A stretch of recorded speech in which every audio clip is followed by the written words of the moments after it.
guys, welcome back to the channel. We're on our way to start this short but nice paying load. We're about 1.5 miles from the pickup right now.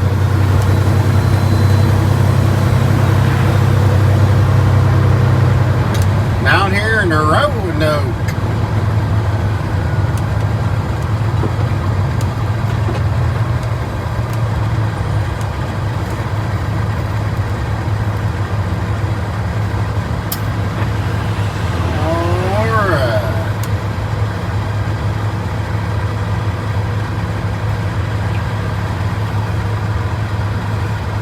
Beautiful morning, sun's out, clouds are gone.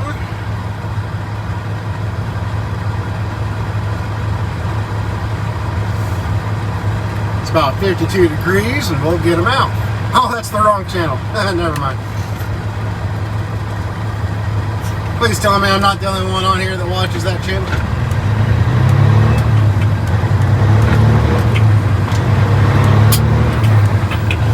How about this? It's 52 degrees and we'll get them loaded.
I looked up the first Kroger's on Google Maps that I'm delivering to, and it looks like a pretty easy one to get into.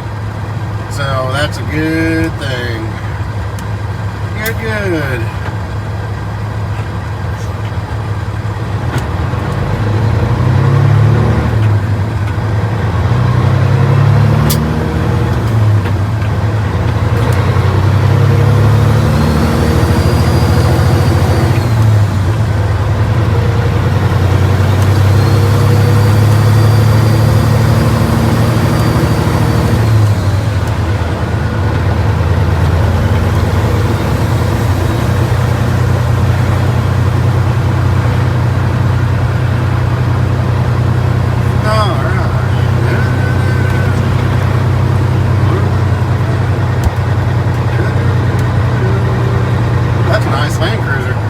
That was Lexus or Mike? That was sharp. Alright, looked like an old Lexus. Oh no! Oh, here it is. Thought I missed my turn. Holland, here we go. I was too busy focused on that Lexus LX 470 that I almost missed my turn. Alright, so now we gotta come down here about 3/10.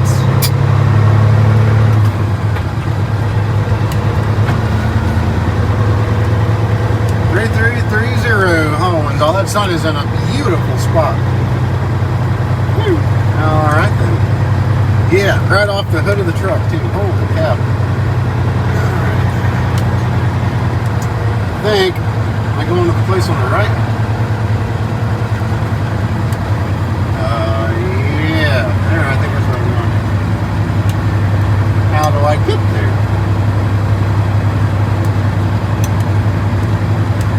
Going right there, I believe. Yep, there it is. Alright, cool.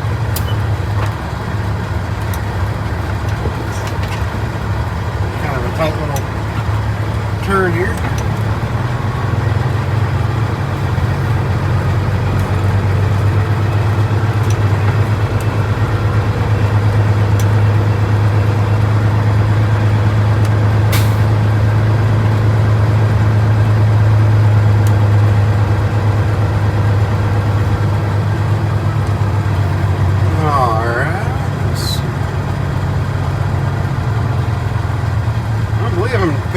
Ashley Furniture, but this is the address. Hang on.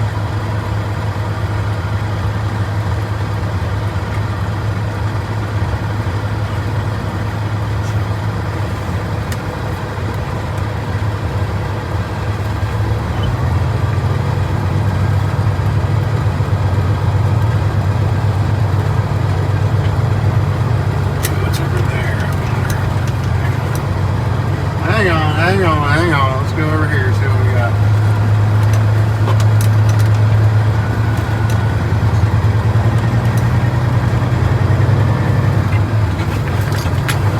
Bumpy.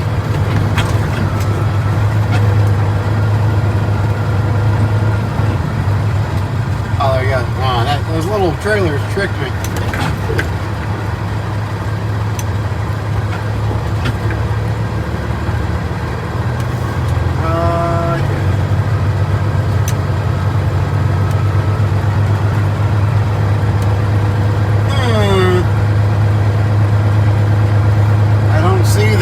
Place I'm looking for. Oh, look at that. There's a place that says Kroger. Well, maybe that's where I'm going. That's not the name original. That's not what was on the bill, but that would make sense because I'm going to a Kroger's for deliveries. So I guess we'll go check in up there. Oh, there. Okay. Hamlet Logistics. That's it. Okay. Alrighty. I think we're in the right place.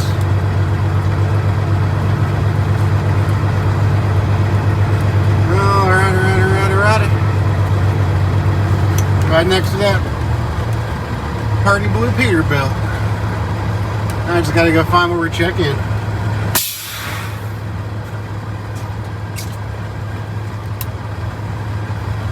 First off, though, I need some coffee. Oh yeah.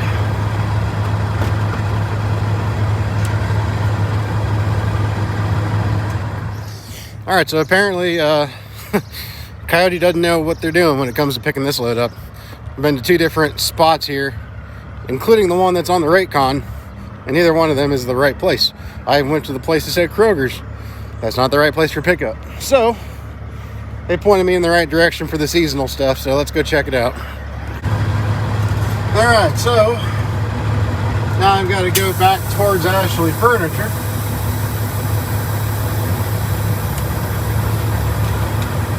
See what I can find.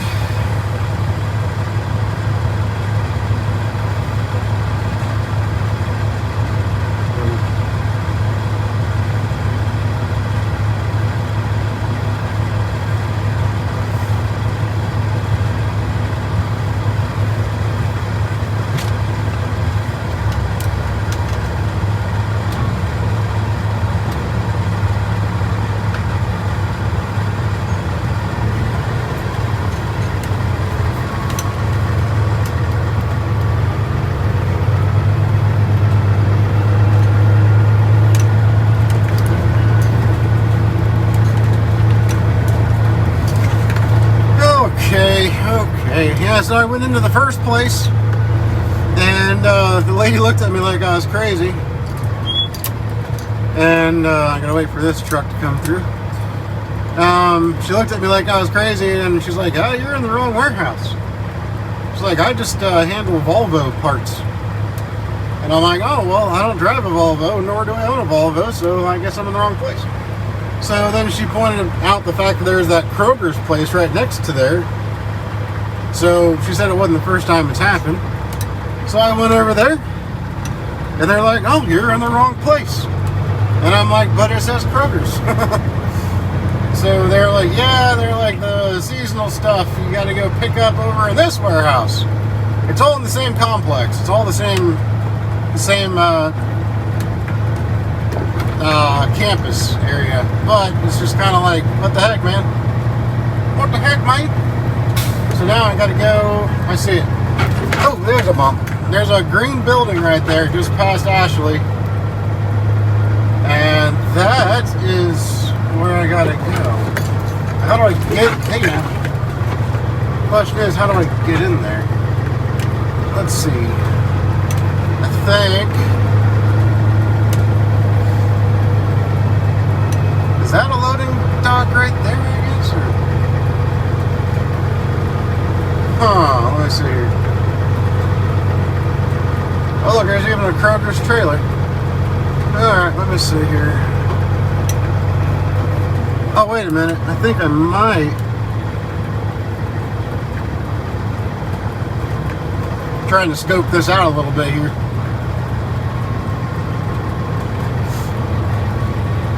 Some of these areas are a little tight for a truck if you go into the wrong one.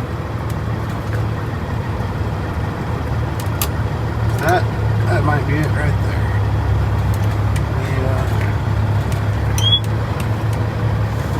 Like down there, I'm not going to be able to turn around here, I guess. Somehow. I'll have to turn around here and then back down.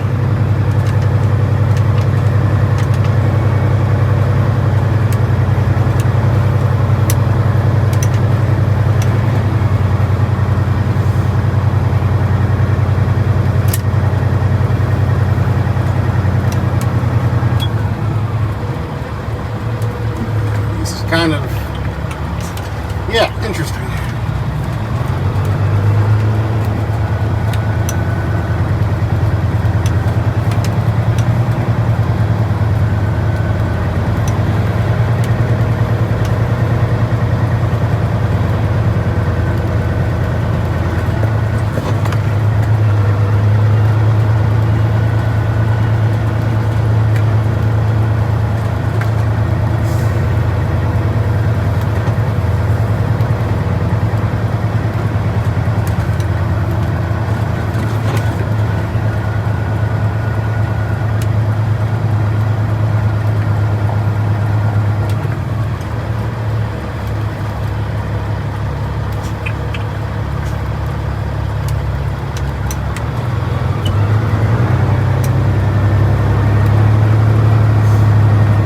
Yeah, the lady in the first place said that she thinks the brokers just kind of pin their location and then that's just what comes up. And that could be.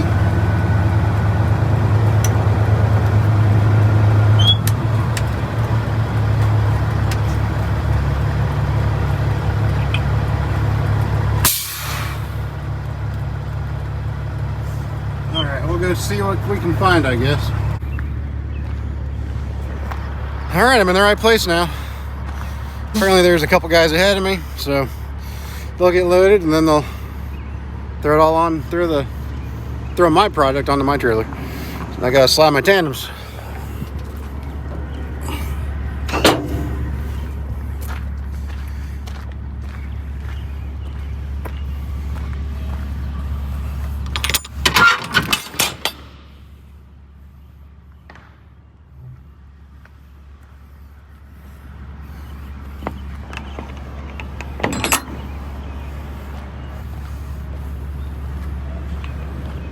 Yeah, my shop does trailer washouts too. While I was in there, I had them kind of wash out a little bit.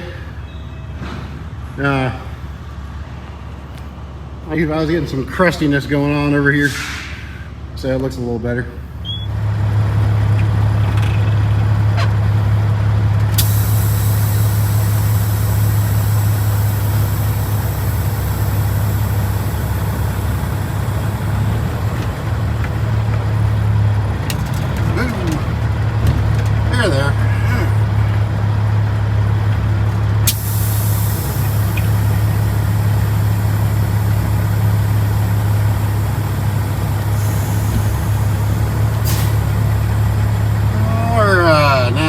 Go ahead and get lined up with the dock. It's pretty heck of a steep dock, and it's a long steep dock. It's a good thing it's not slippery. There's no way I'd be backing down into there unless it was heavily salted. Never get out of there without a wrecker.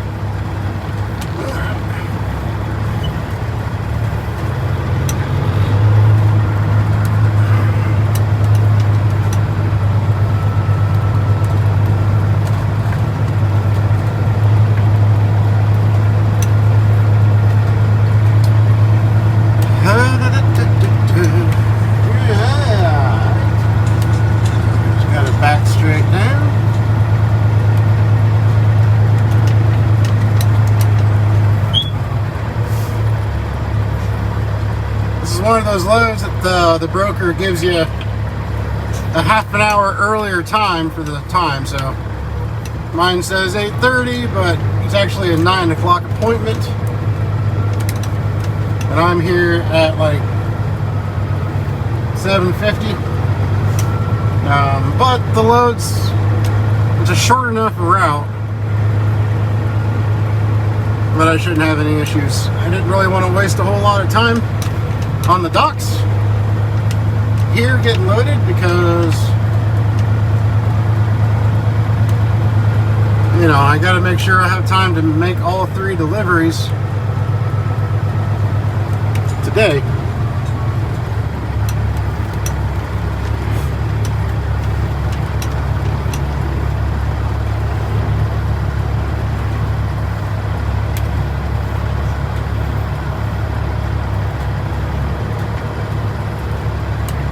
Oh yes, definitely.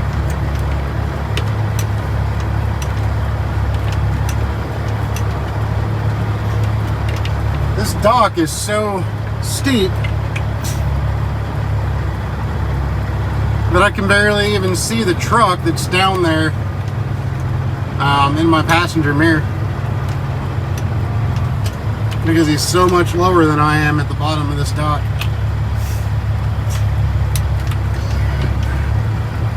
Makes it a little trickier to back up and not hit anything, especially because your trailer gets down to the point where where his tractor is before your truck starts going down.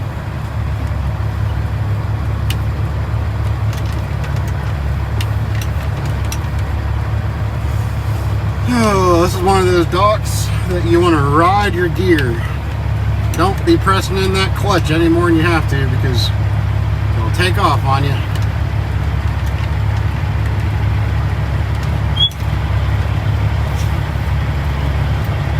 Wow, that's close. All right,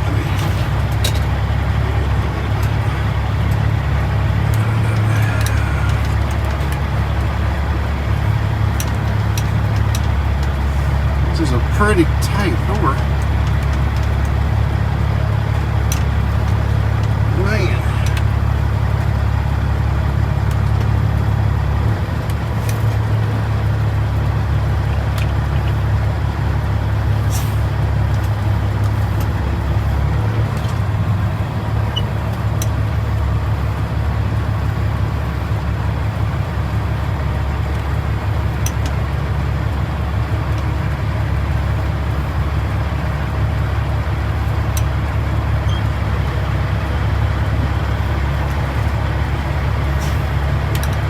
Wow, we're really close to this guy on the right.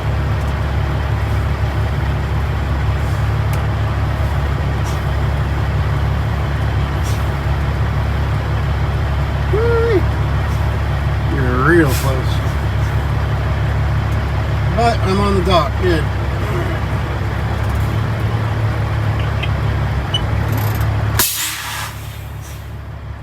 Sweet deal. Look how close we are. Oh man, it's a good thing my truck is as long as it is. My mirror didn't quite meet his mirror, so that's good.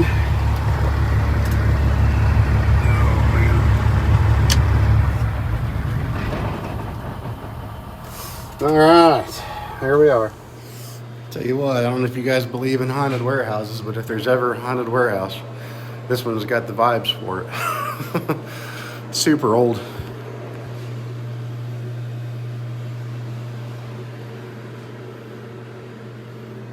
Just see if I capture anything.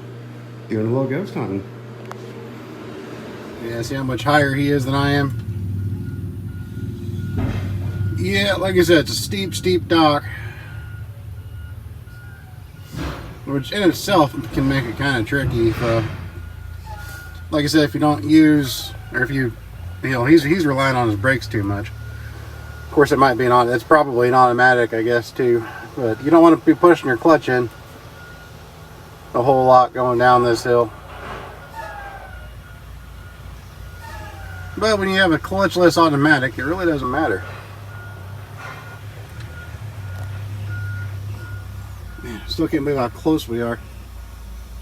He's getting loaded before me, so I hope he can get out without taking my mirror off. Especially with that guy in the dock now.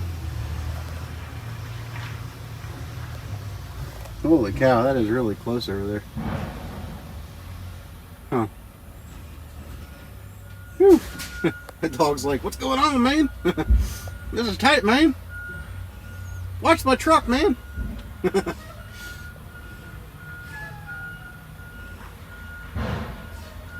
Oh boy. The things we gotta do to entertain ourselves out here. So yeah, if you guys ever come here, if you guys ever see a load on the load board that's for, like, what's the name of the place now? Hang on, be right back. Let me look at it. Okay, if you guys ever come or see a place on the load board to pick up at called Camret Logistics, and you're picking up seasonal stuff in Roanoke, Virginia, you're not going to Camret Logistics. It'll be in the same complex. It's a giant old warehouse, and there's several businesses in this warehouse. But the one you're going to come to, it's going to be, the whole warehouse is brick, but the one place you're coming to is a green warehouse, as you probably saw on my video as I was driving to it. It's a green aluminum looking building instead of a brick. It's like changes for them for some reason. So if you ever, it's called H.I. Lawson or something Lawson. So that's where you want to go for the seasonal stuff. For Kroger's, or I guess anywhere really. Hopefully there's some more of these on the load boards. When I was walking through to go to the bathroom, you had to walk through the giant warehouse area, and there was a lot of product that needs to go out. So I'm going to keep an eye on the load boards and see if there's more of these coming out of here in the next few days. Because like I said, it's actually 185 miles. I was wrong.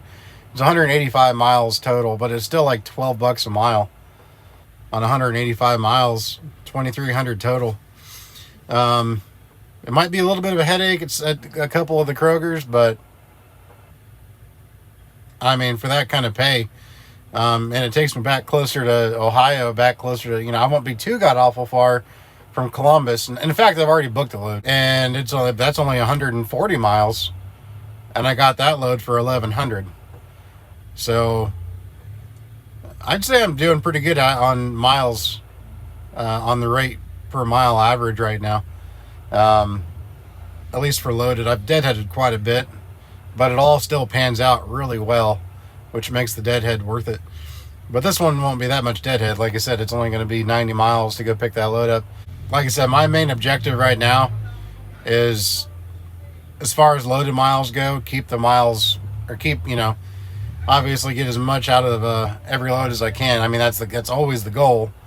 But right now, more than anything, even if it's a short haul, $8 a mile, $9 a mile, it really makes a big difference with these fuel prices. He didn't quite understand what I was saying. He was like, he said they get day cabs in here, but they get a lot of sleepers in here too. I'm like, yeah, you probably get like Cascadias and stuff in here, but this is a whole nother animal. We'll see what we can do.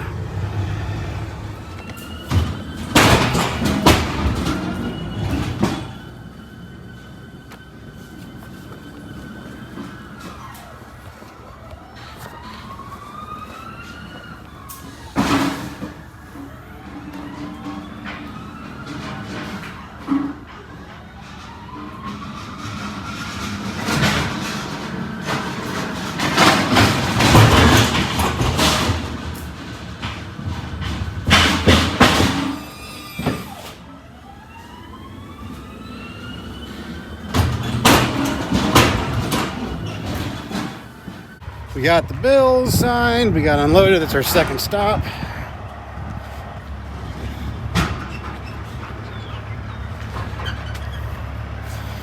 And he was not a happy camper. Ooh, he did not like that I was here. These are some really tight areas to get to in these Krogers. pull out of here so I can go close my doors.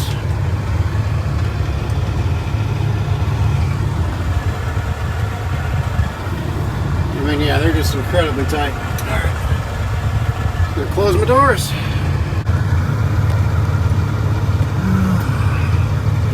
Alright, let's see here. Only 4 miles away from the last Kroger's.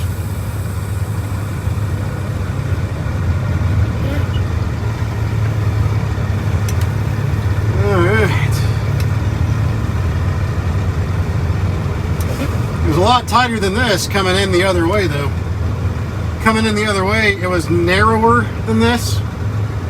And there were cars. 600 feet, turn right onto Flighter John Road. And there were cars parked on each side. So yeah, that was pretty narrow. It was about as narrow as it is. See, it's getting more narrow up here. And there's that white Mercedes SUV right there. Yeah, that's about like it was on the other side. It's warm out here though. It's like 80 degrees out here in Charleston.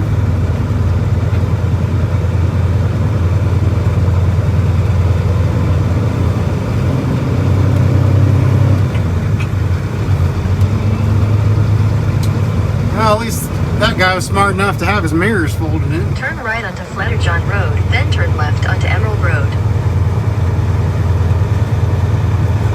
That pickup there ain't gonna help me any though. Dang it.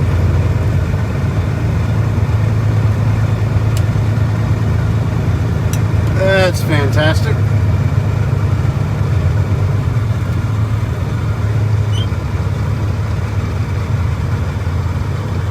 Oh yeah, that's nice and tight. Hopefully I can make this turn.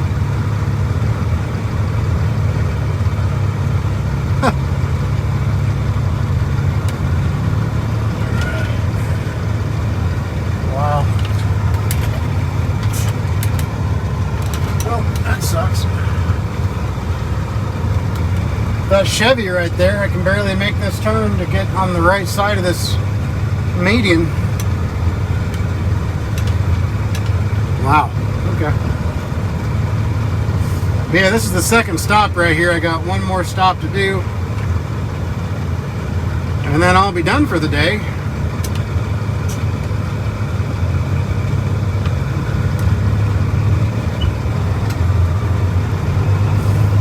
Can't tell you how many times I've curbed these super singles though on the trailer.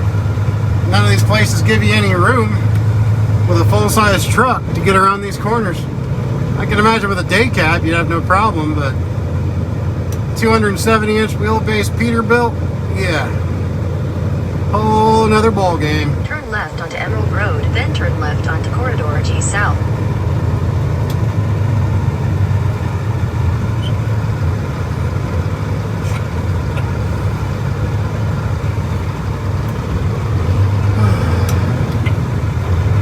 I was gonna let her go in front of me anyway, even though she had the stop sign and she got to it after me. But I hate it when people assume that you're gonna let them go. She assumed she didn't even look at me, she just went. She did not even assume, or she assumed that I was gonna.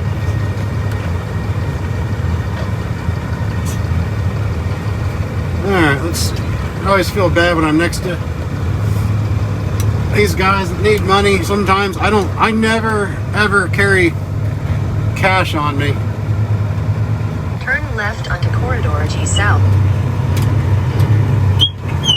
So I'm never able to help them in the moment.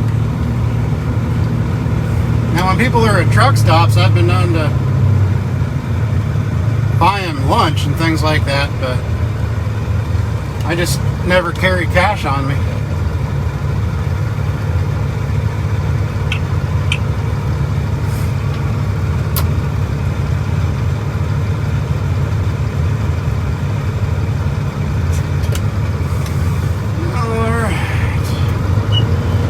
Watch out there, Butte.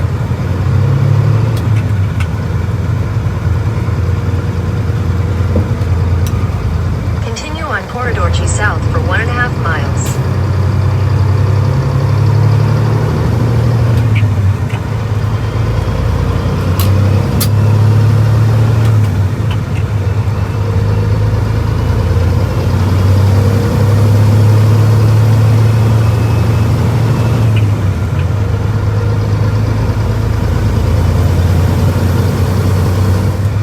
we're about to the third and final stop. And this was going to be a little tricky, I got a feeling, with this big old Peterbilt. Well, you come in, there's only, you see a lot of these places when you go to it, if you look at Google Maps, you can see where you're going and see what the best line of approach is, what the best direction is to go in, because it depends on which way the docks are facing.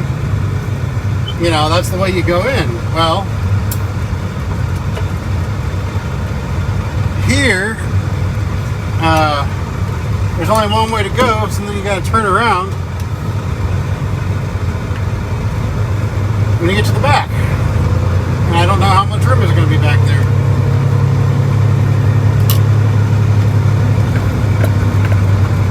So we're going to find out together.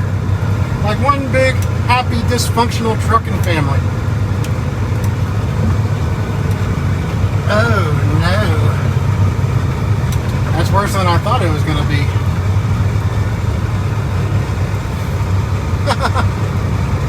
Oh boy. Okay, well.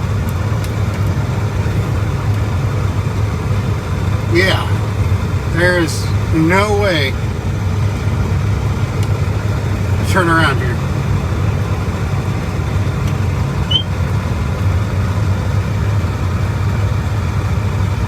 There ain't no way I'm getting this sucker turned around right here.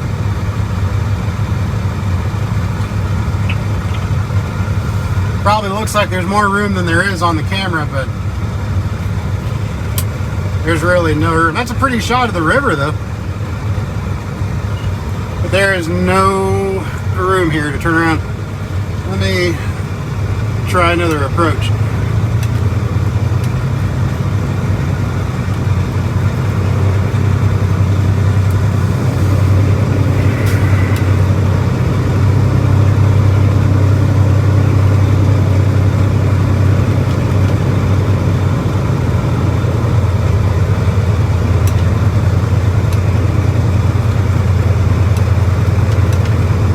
See how this is going to work.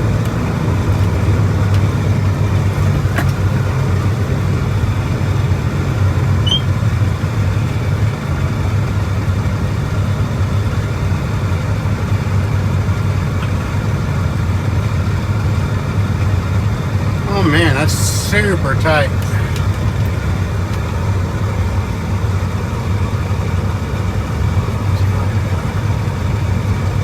Come on, dude.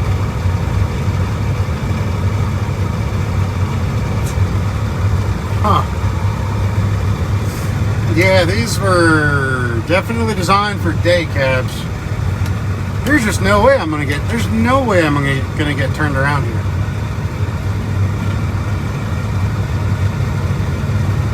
See, the way it looks on Google Maps, there's room to go behind the building and then turn around. But they've got that whole little area full of skids and totes.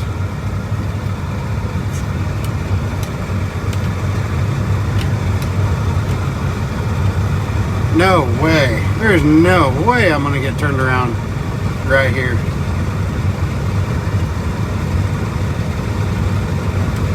Alright, well let's go look and see what we got here. I would say I would just back in, or I would just back around there and then go that way, and then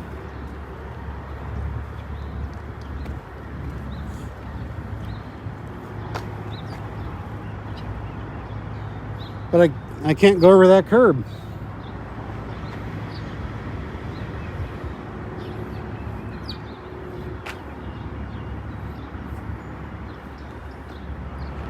Oh man, this is crazy. Wait, maybe, well, maybe I can go back up there and then go there and then turn around this way. I don't know. But there is just not enough space. All right. Well, we made the deliveries. Got all three of them off just fine. They were pretty tight in the docks, that's for sure. These were seasonal loads. Had things like, I thought maybe they had like holiday stuff like Easter or Memorial Day, you know, things like that. But no, they were just like just stuff for spring, stuff for the garden center, just stuff you use in the springtime, things like that. And when I went through the warehouse, I was, it was a big warehouse, and when I went through there, they had a whole lot of stuff in there, so I knew there were going to be multiple days of loads coming out. So I got on the load board and I started looking to see if there were any more coming out from there through this week. And sure enough, on Thursday and on Friday there are. So I booked one for Thursday and I booked one for Friday, because they're so close together and they pay so well that I can deadhead back and get it after I unload it, or after I unload it on Thursday, because they unload in the same day. They pick up and deliver same day, and you have until like midnight to get them all off. And so I went ahead and just booked the one for Friday too. So yeah, I mean, it's kind of a gold mine right there. So I didn't see any for next week, but it doesn't mean they won't put any up later. So I don't know, but yeah, it's pretty decent runs. Like I said, the one I just did was about 180 miles, and I did that load for 2,300 on 180 miles, and it was pretty simple. The only thing that was tough about it was just getting in and out of some of these Krogers, because as you can imagine, it's easier to get in and out of Walmarts than these Krogers. These Krogers, especially in an area like Charleston, an old city, it's just not designed for big trucks like this. And I tell you what, it makes me cringe every time I curb a tire with these super singles. But what I do is it's inevitable. And getting into these places that you're gonna curb a tire. So what I do is I try to make sure that I angle the tires on the truck or on the trailer so that they hit the curb as straight as possible, so I'm not hitting the sidewall. And I put it down in the lowest gear possible on the transmission, and I just idle it right over the curb. That's about the best way you can do it when you know you have no other option but to hit the curb. And I pretty much did that at 2 out of the 3 Krogers. So it was kind of a pain in that regard, but we got it delivered. Then as you saw at the third one, it was super tight. I couldn't get my truck turned around. I finally I talked to the guy who was in there and asked him what they did, what drivers did, and he was telling me, oh, well, you just, when you come in off the side street there, you just make a quick little U-E right there, and then you just back straight on up. And I'm like, yeah, you probably have mostly day cabs that come in here, don't you? And he goes, oh, we got some sleepers too. And I'm like, sleepers with 270-inch wheelbases very often? I'm like, I can understand like a Cascadia or something like that, like what I used to have before this truck, doing that. But I went out there and did what he said, and he was right. I got it in there. It wasn't easy. It took me a 3-point turnaround to get it around that curb he was talking about for a successful U-turn. And then I backed up to my driver's side. It was all perfect after that, and I got it into the door. But man, it was tight. He said there's been a lot of drivers that go in there and they don't listen to him when he suggests to do that, and they try to go to the back area where you saw I went straight into, where those cars were parked, and he says they get stuck. And he said they'll take like 2 hours to get out of there because they try to get turned around and then they just screw themselves. You've really got to, when you're out here, when you're driving these trucks, you get used to looking at areas knowing there's no chance in hell that you're going to get in and out of there with a truck like this. You just kind of get that feeling, but some of these guys that are new, they may not have that intuition yet, and they'll get into an area like that they think they can turn around in, and it just backfires on them. But thankfully I was able to, like I said, I stopped before I put myself in that situation and talked to somebody, and I tried what he suggested, and it was easy enough from there. So yeah, like I said, I've got, I'm doing the next one I'm doing is on Thursday, and it's going to the Huntington area. It's got 4 deliveries. One of them is in Huntington, and then the other 3 are in different cities, but all close by. And then I'm going to deadhead the 200 miles back, because it's only 200 miles from roughly maybe 220 from the pickup to there to Huntington, and then from there I'll head back, and then I pick up another load of that same stuff, and I take it up to the Morgantown area of West Virginia, which is about 330. It's my lesser per mile load out of the 3 I've done this week as far as those specific loads, but it's still going to be over $7 a mile. It's 300 and I think it's 330 miles, and I got that one for $2,400. So it's still a really good rate.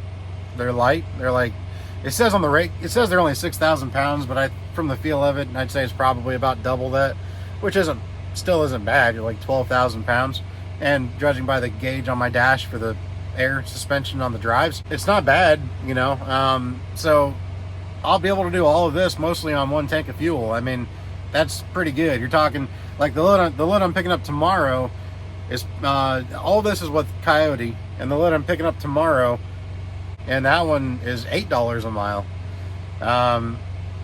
So yeah, I mean, I'll be able to do pretty much all of this on just about 1 tank of fuel, which is what you really got to. That's you know, with the way prices are on fuel right now, that's what you got to do. But on 1 tank of fuel, I'll gross right around what, 8,500 for the week or something like that. And that's what you got to do with these fuel prices. I'm here at the TA in Taze Valley right now. This is where I'm going to take my 10 hours. That's really about all there is to it. So, you know, I guess takeaway is there's still some decent loads on the board. Just kind of got to look for them. You might have to go out of your comfort zone. Might have to do a few deliveries, a few drops on one load. But you know, if you're willing to do it, then it's decent money sometimes. I know it's still looking kind of gloomy on the boards. I get it. There's still a lot of not so good loads out there. You know, like I'm seeing loads that are going from like PA to like Memphis that are paying like $1.80 a mile, and it's just terrible, unbelievably bad with fuel. Especially with, I mean, any time $1.80 in my opinion is terrible, but when it's $5 on average for diesel right now, that's just preposterous. I don't know how they can, you know, truck like mine, we're talking about 95 cents to $1 to just in fuel per mile. That's what my operating cost is just in fuel. You know, I keep asking myself, if I knew this would have happened, would I have still bought this truck? And I don't know. I don't know. I may have looked for something still older, but something a little more fuel friendly, like maybe a Columbia with a 12.7 Detroit or something like that. But you know, I got a buddy of mine who, you know, he's got a really nice Kenworth T660. 2015, I believe it is, and he just bought it. He had a Peterbilt like this, and he sold that, and he bought the Kenworth, and it's a glider with a 12.7 in it, Detroit, and he's getting like 7 to 7.5 miles per gallon with that truck. So I mean, you know, it's the proof is in the numbers right there, guys. That right there would, with the cost of fuel, that difference in fuel would more than pay for the payment on this truck or a newer truck with, you know, I just don't want emissions, and that doesn't have any emissions, but you know, that fuel savings would probably pay for what he's paying a month on that truck. So that's kind of that's how you got to really put it into perspective. But I love this truck though, so I don't know, I'm just dumb sometimes. I really like this truck, and you know, like I said, I got close to 6 miles per gallon with it on my last fill up, so that's pretty good. But it's just what it is, right? So anyways, I'm gonna go ahead and end it here, guys, and I hope you all have a good one out there and be safe and continue to survive to thrive, and we will talk at you guys on the next video. See ya.